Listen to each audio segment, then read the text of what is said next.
انزرټ مینو ته ځو. انزرټ کې هیډر او فوټر لیکلي دي. دا یو چې دا هیډر ده او د لاندې فوټر ده. هیډر او فوټر په مجموع کې د دواړو له یو بل سره له یو جزئي تفاوت نه پرته نور هیڅ فرق نه لري. هیډر که موږ د صفحې لاندې حصه کې څه لیکل غواړو هغې ته فوټر وایي، او که پورته حصه کې د صفحې په سر کې څه لیکل غواړو هغې ته هیډر وایي. موږ تاسو فرضاً یو کتاب لیکلی ده، نو هغه د هرې پاڼې په سر کې نوم راغلی، د کتاب نوم راغلی، یا په هغه کې بیا د هرې پاڼې څو پاڼې وروسته هغه باب یا هغه فصل یا هغه کتاب بدلیږي، نو هلته یې عنوان بدل سي. فرضاً موږ کتاب لیکلی ده هدایه، نو پاس هدایه لیکلی اخره پورې، بیا د چپ طرف ته بل ځای کې لیکلي فرضاً کتاب الصلاة، کتاب النکاح، یا داسې بابونه بدل سوي، هغه موږ له همدې هیډر په توسط باندې بدلولی شو. نو هیډر هغه کمانډ ته ویل کېږي چې دا متحد المال په ټولو صفحو کې اپلای سي. که موږ سره 500 صفحې ته غواړې چې د هرې صفحې په سر کې د کتاب نوم راشي. فرضاً ما یو کتاب لیکلی ده ذهني سوالونه، نو زه غواړم د هرې پاڼې په سر کې ذهني سوالونه دا لیکلی راشي، یا د مصنف نوم هم راشي، او یا هم داسې شماره راشي. نو دا به موږ په هیډر کې لیکو. که هیډر کې ونه لیکو موږ مجبور یو په هره صفحه کې به خود ساخته لیکو. نو خود ساخته چې کله ولیکو یو خو دا ده که 500 صفحې نو موږ نه به 500 ځلې لیکل غواړي چې دا ډېر وخت غواړي. او هغې نه علاوه غټه مشکل دا ده که موږ یو پاڼه کم او زیاته کړو نو هغه لیکنه منځ ته لاړه چې ټول لیکنه او ټول نظام ګډ وډ سي، نو د هغې اصلاح او بیا جوړول بیا موږ نه په ډېر زیات وخت اخلي. نو په همدې خاطر باندې موږ هیډر نه استفاده کوو. دلته هیډر زه کلیک کوم، هیډر ته لاړ شم، انشاءالله تاسو به بیا پوه شئ. دلته یو خو دا موږ ته کمپیوټر خپله دغه راکړي، خو دا هیډر په خپل ذات کې په 300 تقسیمیږي. دا د پاڼې سر ده، پرده دا موږ تاسو پاڼه ده، دا ښی لوری ده د پاڼې، دا یې منځ ده، او دا یې چپ لوری ده. نو که ته غواړې چې 3 قسمه لیکنه وکړې، دلته فرضاً د کتاب نوم ولیکې، دلته د مصنف نوم راوړې، یا باب او عنوان او فصل راوړې، او دلته د صفحې نمبر راوړې، نو دا به کلیک کې تا ته به اتومات همدا هیډر درته درکړي. زه یو ځل د یو باندې کلیک کوم، نو داسې مې کلیک کړ، دا د موږ هیډر ده، نو موږ ته دلته 3 موقعیت راکوي، او په هر موقعیت کې موږ لیکنه کولی شو. او دا مې موقعیت چې دی راته تعین کړی، که تاسو فکر یې دلته انډنټ په توسط یې راته تعین کړی، یو انډنټ یې دلته ورکړی ده او یو انډنټ یې منځ کې راکړی. ځکه دلته لیکنه وکړمه،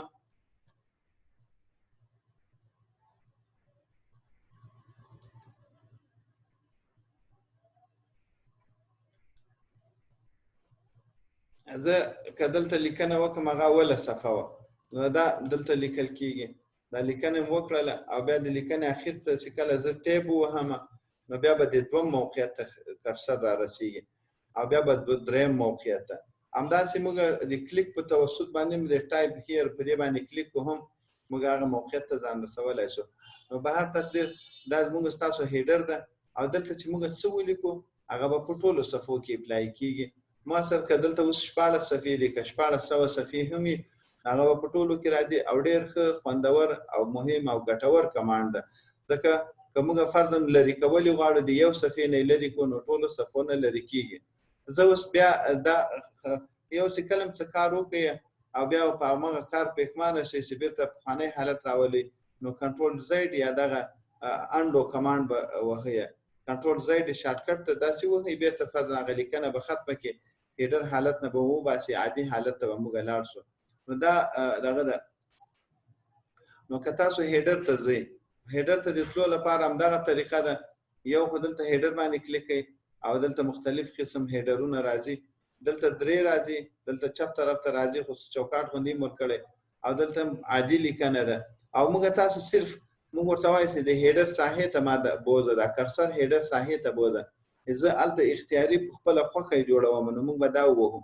او که ریموف هیډر، که تا چېرته مخکې نه هیډر ورکړی هغه له منځه وړل غواړې، نو بیا به دا ریموف بټن ووهو، هغه به ختم شي. نو زه دلته هیډر ته ځم. ګور هیډر به دغه ساحې ته پورته سیده دغه خط چې راغی باریک غوندې خط، دا د هیډر ساحه ده. دلته ما لیکل وکړو، دا هیډر کې لیکل اوس په ټولو صفحو کې رالو. زه چې کله ته اوس چې هیډر ته ځې دا ځای به ډبل کلیک هیډر ساحه، هیډر به راشي. که هیډر ساحه حالت نه وځي دا به وهې لاندې، نو هیډر حالت نه بوځي. او ګورئ دلته متوجه شئ دا موږ تاسو صفحه ده، موږ تاسو دغه حاشیه چې ده دې نه پورته خو سپینه ساحه ده، هیډر چې ده دا د موږ تاسو له متن نه پورته یې رسمي صفحه خو موږ تاسو دلته ده. نو موږ که کله هم پیج سیټ اپ په نظر کې نیسو نو دغه د هیډر لپاره به موږ لږ ساحه پرېږدو، 1 انچ نیم انچ به پرېږدو ورته. نو فرضاً دلته موږ ته یو چا ویلي چې ما ته داسې کتاب ولیکه چې دغه طول 7 انچه یې، نو زه به دلته 6.5 انچ په لاندې د سپینه ساحه کې دلته پرېږدم، 1.5 انچ په بره د هیډر لپاره پرېږدم، ځکه زه هیډر خو په اصل صفحه کې کتاب کې شمارل کېږي. نو دلته به 6.5 به لاندې سي، نیم به پورته، نو 7 انچه به برابر سي هیډر سره. به هر تقدیر دلته زه هیډر دا ځای ډبل کلیک کوم نو دلته هیډر راځي. کله چې هیډر راشي هیډر سره دلته بل مینو خلاص شو ډیزاین په نوم باندې، او ډیزاین کې دلته ډیر زیات کمانډونه دي او د خپل اهمیت لوجه دا ډیر مهمه موضوع ده، مهم کمانډ ده. دا ان شاء الله دا به زه ټول یو تشریح کوم. اوس اصلي تاسو د پوهاوي لپاره دلته زه دغه لیکم، هیډر لیکم. یو که تاسو باریکینو ته خپل متوجه کیږي، دلته موږ تاسو ګوره خطکش د چپ لوري نه عیار شوی ده. دا نو اول خو موږ زو هوم ته لاړ شو، دا به ښي لوري نه عیار کو، دا سیستم به ټول له ښي طرف، ځکه موږ تاسو پښتو کتاب لیکلی ده. نو زه دلته لیکم فرضاً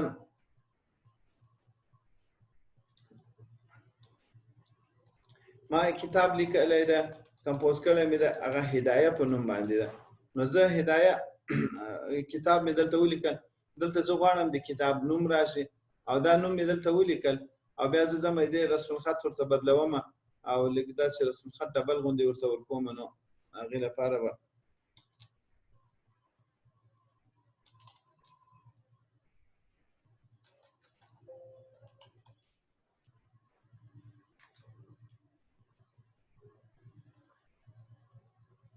دا رسم الخط دلته په اپلای کوم، دې سایز لږ ورغټوم، دا سایز غټ شولو،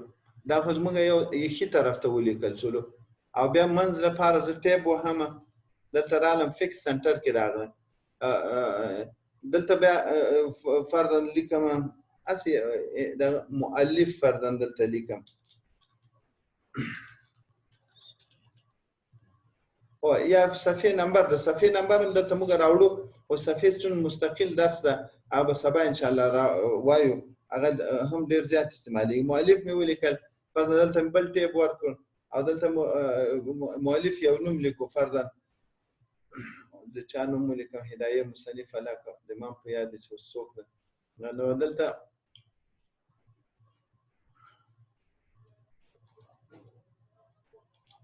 فرضاً عبدالحی په نوم ما ولیکل، دا مو ولیکل. نو دا اوس غواړو یا دلته نوم د مؤلف نوم نه لیکو، دلته فرضاً په بل تعبیر باندې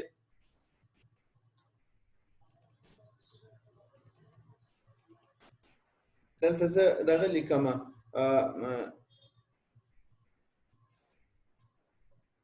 دلته فرضاً دلته صفحې نمبر راولو او د بل ځای کې بیا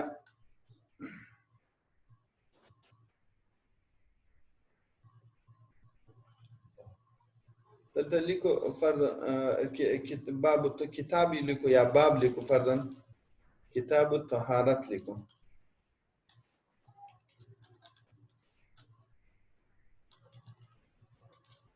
دا کتاب الطهارت مو لیکل. نو دا د موږ تاسو عنوان شولو، هیډر شولو. اوس زه غواړم دلته یو خط غوندې ورته ورکړم. نو د خط ورکولو لپاره موږ تاسو مخکې شیپ ویلي دي، دلته شیپ ته ځو او دلته یو خط داسې راخلو. خط مختلفو لارو نه بارډر نه ورکول کېږي، دیزې نه ورکول کېږي. زه غواړم چې ټولو پاڼو کې داسې یو خط راشي. دا خط چې دلته ډېر لږ ډبل سایز کې پکار ده، دلته ورځو آوټلاین ورته لږ ډبل انتخابوو، فرضاً داسې خط انتخابوو.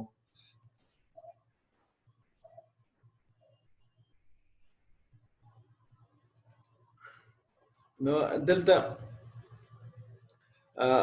دا مو لیکل، دا یو ملګری په دغه کې ولیکل د منځ کې بیا دغه ولیکو هدایه منځ کې فرضاً دغه لیکو صلات ټکی ولیکو نو هدایه صلات شلو او بیا هغه کتاب طهارت ته یا باب طهارت راځي باب غالبا نه بیا په بابونو تقسیمیږي نو او دغه د هدایه او دلته فرض ولیکل کتاب الصلات او لاندې باب طهارت ولیکو اوس هدایه کتاب خو مخکې روان ده دې قیدونو دلته راوړو فائدہ څه ده هدایه خو به ټول کتاب څلور جلد کې د پټولو کې به هدایه لیکلې کتاب الصلات بیا بدلیږي او بیا هم داسې باب طهارت مخکې بدلیږي نو هغه یو د بدلیدو طریقه بیا ډېره اهمه ده نو موږ لاندې خط راوړل او دا خط سیم دلته راوړل اختیاري راوړل دا لیک کته کوي تر دې نه تاسو چې کلم هیډر جوړوي دا باریک خط چې دلته تیر شوی ده تر دې خط نه کته تاسو حق نه لرئ او نه داسې ډېر پورته تلای شي چې تاسو د کتاب سایز غټ شي په دې ترتیب باندې ما دلته جوړ کړ او بل نور بیا تاسو خپل ذوق ده که تاسو شیپ ته لاړ شئ شیپ نه فرضاً داسې یو دایره راواخلئ او دلته د هدایه باندې یو دایره داسې تاو کړئ دا په دې کې راوستل غواړئ دې نو فیل کلر زه ختم کوم چې لاندې هدایه ټکی ختم شي او یا که تاسو داسې کول غواړئ فیل کلر نه د دې بلکې تور رنګ ورته ورکوو دلته زه تور رنګ دې ته ورکوم او دلته ورته وایم سینډ ټو بیک دا شاته ټیکس نه شاته لاړ څه کنه دلته د سینډ بیهایند ټیکس او دا شاته خو اوس د دې لیکنه دغه شوله تور د اعلان چې موږ کوم ټیکس لیکلی واغم تور ده هغې لپاره بیا موږ دا لیک به ذهن نه دا داسې لکه امتحان چې سړي ذهن نه به سړی کار اخلي اوس زه د هدایه ټکي ته سپین رنګ ورکوم نو سپین رنګ مې ورکړ نو اوس هدایه ټکی ښکاره شولو او مخکې هدایه پټ شوی ونه ښکارېدو نو که سړي دې نقطې ته نشي متوجه نو بیا خو هدایه ټکی دی نشي دغه کولی دا باریکي نشي پیدا کولی چې دا ولې داسې شو نو هدایه سپین رنګ مې ورکړ دا دغه شولو دلته بیا کتاب الصلات لیکل شوی ده دې ته موږ همداسې شیپ نه یو ډیزاین راخلو هغه ډیزاین دې ته ورکوو فرضاً هغې لپاره دا ډیزاین زه دلته راخلم دا دلته پې دغه کومه برابرومې ده نو اوس که دې ته همداسې رنګ یې پرېږدې دا ځل به دا دغه رنګ به یې ختم کړو نو فیل به ورته ووایو او دا بارډر که بدلول غواړئ نو دلته آوټلاین ورته بدل کړئ تاسو دې کې که داسې ټکي ټکي غوندې بارډر ورکول غواړئ تاسو ورکولی شئ دې خوا باب طهارت ده هغې ته هم همداسې بارډر موږ ورکولی شو خو یو باریکي یاد ساتئ هغه دا ده چې دا زموږ ستاسو د خط پیل ده دې کې اوس دا هدایه دا معمولي دغه وتلی دلته به دا نه به حرف بهر وباسئ او نه به نور څه بارډر شیپ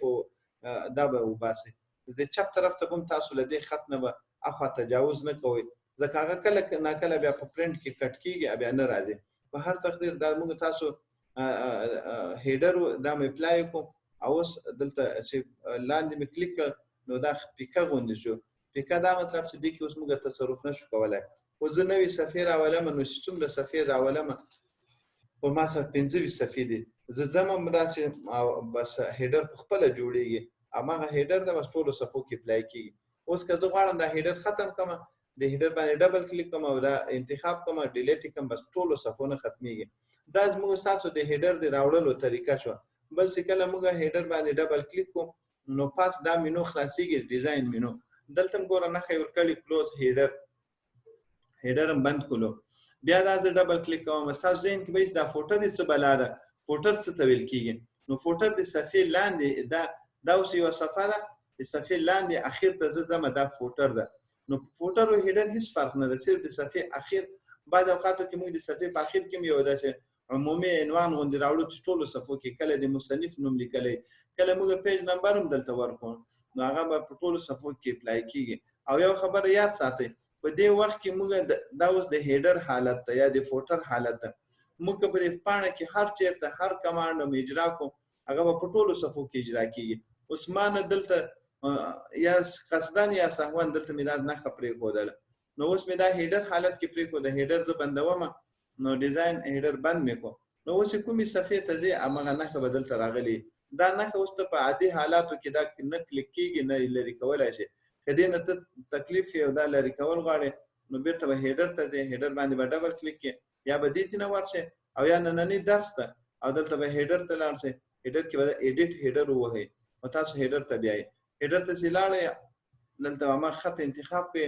یا به خپل موقعیت ورته بدل کړئ دې خوا یې راوړئ بل دلته د فوټر کې راوستل غواړئ نو هلته راولئ فرض زه غواړم فوټر کې نور هېڅ شی نه وي بس دغسې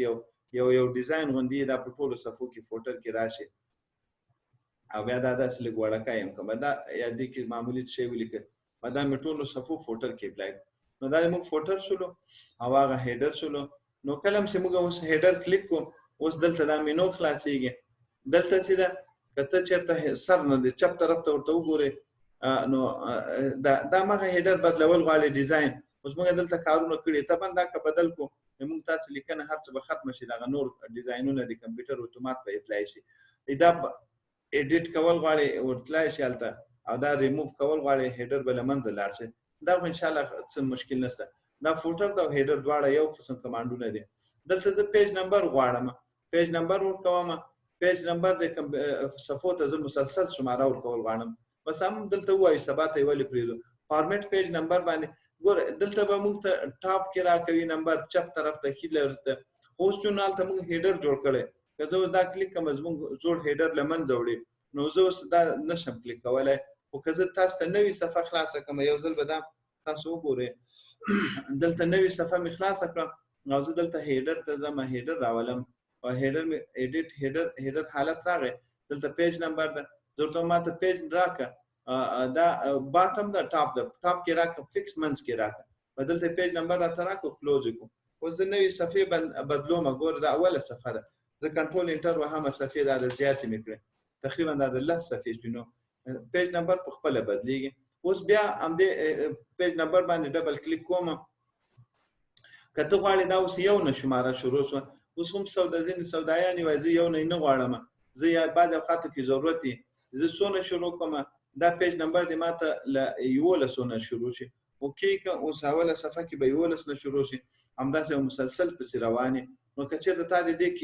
کتاب یوه سال ته چاپ کړې وله یا غواړې چې 111 نه شروع شي نو دا اوس اوکې مې کړو نو 111 نه به شروع کېږي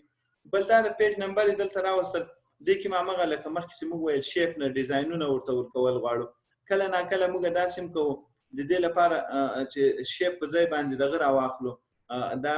ټیکس باکس راواخلو ټیکس باکس دلته خلاص کو بیا دا نمبر دلته سلیکټ کو دا کټ کو او دا بیا دلته پیج نمبر ته واچو دا ټیکس باکس ته وروویلو نو ټیکس باکس ته د ویشتو بیا فایده څه ده هلته پیج نمبر ما کټ کړی ده هغه مې دلته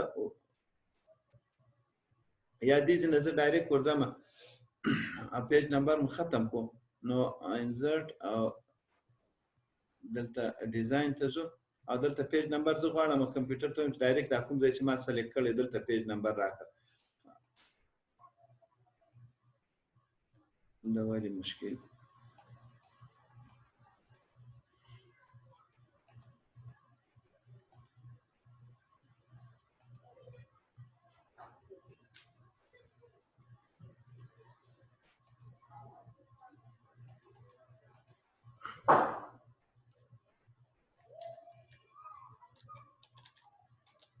دا هدف مې دا و دلته اوس پیج نمبر موږ راوستی ده دا پیج نمبر اکثر له یو ځای نه چې اوس موږ بل ځای ته معمولي حرکت ورکوو دې ته یې نشو ورکولی نو هغه حرکت چې ورکول کېږي اوس څه مشکل ورکړو نو پرې ولې دا چې اوس موږ دې ته معمولي حرکت بسیط غوندې حرکت ورکوو چپ او ښي طرف ته خو په دې باندې لږ بیولی شولو خو دا کله کله مسله ورکوي نو بیا موږ حرکت هغې لپاره بیا ښه طریقه دا چې دا ټیکس باکس ته واچول شي نو ټیکس باکس اچولو لپاره خو دا طریقه استعمالیږي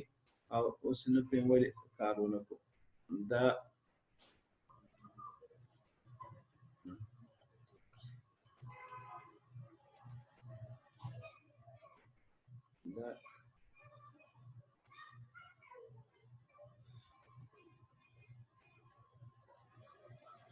نو دا موږ دلته انتخابو نو دا به زه دې ځای نه کټ کړم خو هلته ټیکس باکس هم ورسره کټ شي بیا ټیکس باکس راولو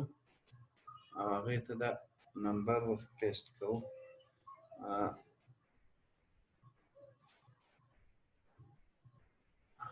دا څه مشکل او به هر تقدیر موږ دلته پیج نمبر راوسته، دا به ان شاء الله زه وګورم دا ولې داسې مسله ورکوي. نو دلته پیج نمبر راغی، دا پیج نمبر چې دا موږ 111 نه هغه عدد بدلولای شو، کم او زیاتې کولی شو، ډیزاین ته ځو دلته پیج نمبر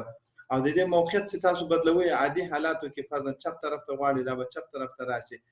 او که دغه ما وختي د بسیط حرکت غوندې کولی لږ او داسې ډېر چې بدلوي او خو دلته بدلېږي.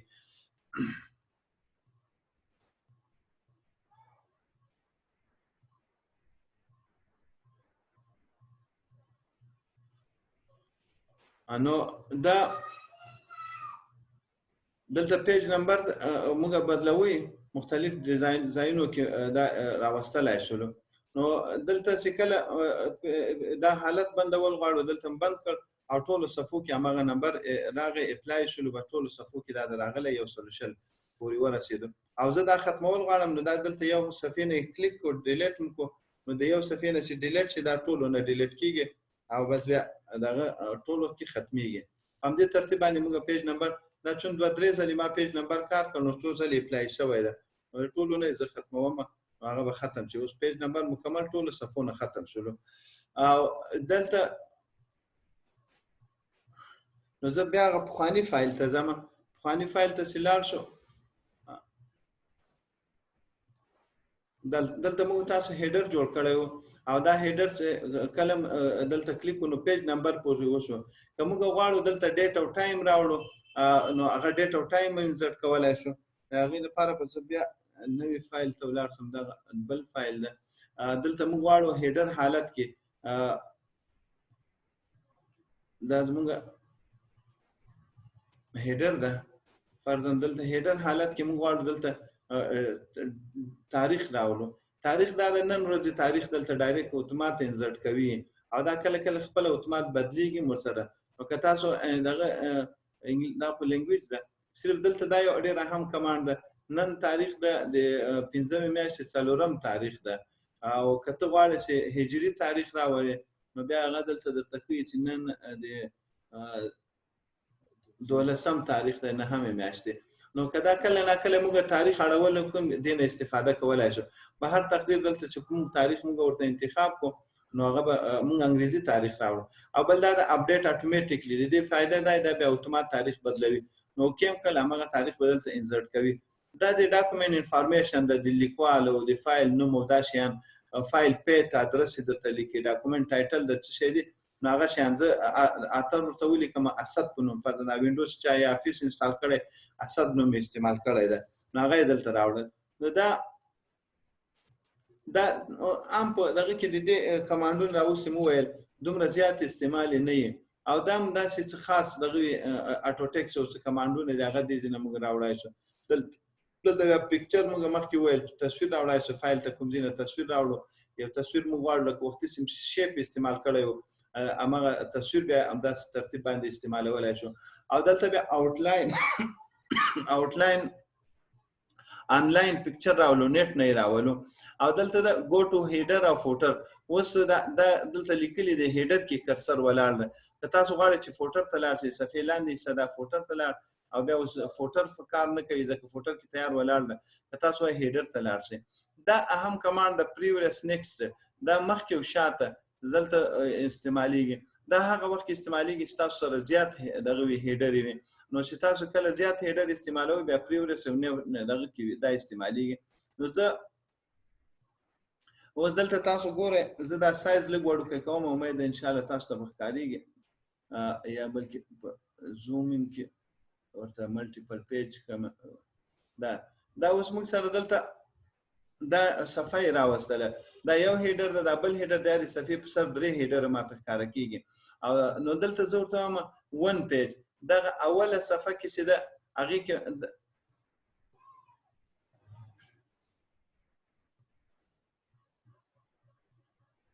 دا ملټیپل پیج شلو یو نو دلته موږ ډیزاین ته ځو نو دلته ورته وایي ډیفرنٹ فرست پیج لنور نه د مغایر کې د دې فائدہ دا وي اکثر موږ اولي صفحې ته کوم چې موږ تاسو اوله صفحه اولي صفحې ته موږ هیډر نه ورکوو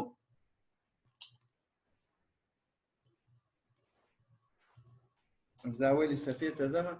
نو دا اوله صفحه کې دا موږ تاسو اوله صفحه د 22م درس دې ته هیډر نه ورنکو ځکه موږ ورته ویلې ډیفرنٹ فرست پیج نو اولي صفحې ته او ځکه دا دغه کوم اولي صفحې ته هم دلته هیډر راولي هغه کې به هم راولي او کدا مرته انتخاب کړي نو بیا به یو صفحه کې هیډر وي یو کې بنئ دې کې اوس هیډر نشته دې کې شته کله ناکله موږ داسې یو لوري کې هیډر راوستل غواړو بل لوري کې راوستل نه غواړو نو دا هغې لپاره بیا دا استعمالي او شورټ ډاکومنټ ټیکسټ دا کله موږ دلته لاندې عادي لیکنه هم کړې وي نو موږ غواړو چې هغه د ډیزاین په وخت کې هغه لیکنه چې پرته کله حجم راولي فایل زر کته پورته نه ځي نو شو ډاکومنټ ټیکسټ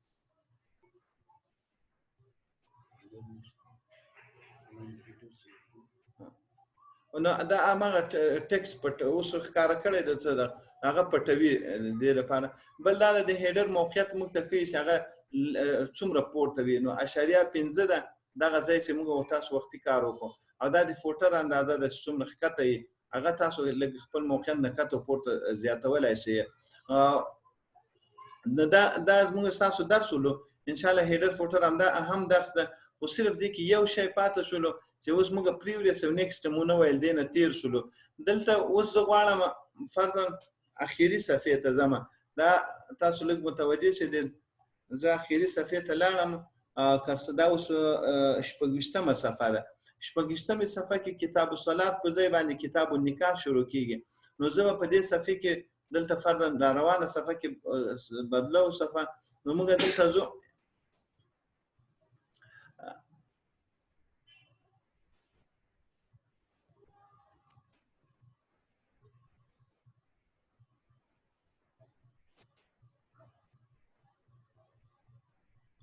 دا بریک ته ځو بریک ته چې ورځو دلته ورته وایي نیکسټ صفحه کې راته دا لی اوټ ته ولاړو دا مې یاد ساتئ دا صفحه راته بریک کړه اوس یې دا صفحه بدله کړله دا سیکشن بدل شولو لکه مخکې هغه سیکشن 1 ولو او دا اوس سیکشن 2 ته خبره لاړه نو سیکشن 2 ته چې لاړه اوس زه دلته ځم دا کرسر په دې هیډر باندې ډبل کلیک کوم دا ګور دلته مخکې صرف هیډر لیکلی او دلته سیکشن 2 مو سره ولیکل شولو اوس سیکشن 2 چې مو لیکل شو زه دلته ورته وایم دغه کمانډ تر اوسه غیر فعال او کار نه کول لینک ټو پریورس د مخکې سره دلته د سیکشن ته داسې ویل شوي چې ته کما فی سابق غوندې اوسېږه نو زه لینک ټو پریورس دا اپشن ختموم داسې مې ختم کړو دې نه وروسته دا ضروري ده یو ځل به دا هیډر حالت بندوو اوس چې کله زه دا بندم کړم اوس بیا زه هیډر ته ځم او دا چې کتاب الصلات لیکم کتاب الصلات په ځای باندې دلته لیکو کتاب النکاح نو کتاب النکاح مې ولیکل او دلته کتاب النکاح باب هم فرضاً هلته بدلیږي ورسره هغه هم بدل کو نو اوس یې موږ دې نه وروسته پورته ګورو ځو پورته صفحه کې دې صفحې نه پورته نو دلته به لیکلی کتاب الصلات او لاندې هیډر بدل شو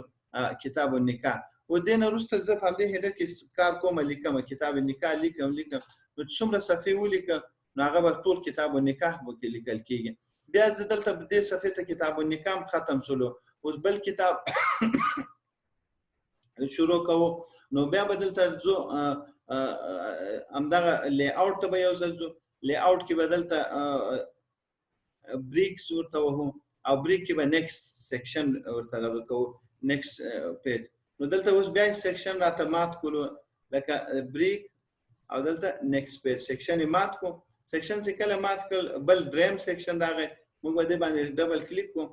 چې کله هم دلته ډبل کلیک کوو نو دا اوس سیکشن څلورم سیکشن ده نو زه دلته بیا هم لینک ټو پریویس اپشن یې خوړلی ده دا اپشن مخکې سره رابطه ختمه شو او دا به کلوز کوم دا چې کلوز شي اوس دې نه وروسته زه ورځم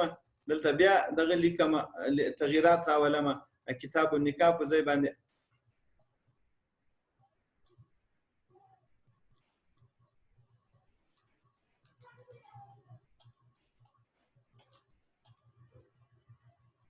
بیع علیکم نو دلته دا دغه کو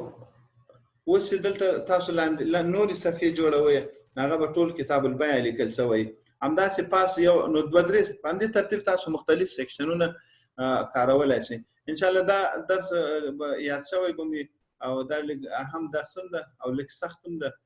ځینې کمانډونه او ډیزاینونه سړی جوړوي، سړی نه لږ وخت هم اخلي. او دا موږ تاسو د هیډر پای ولو او نور لوی لاس پارو او که څه ستونزه څوک لري نو کولای شي.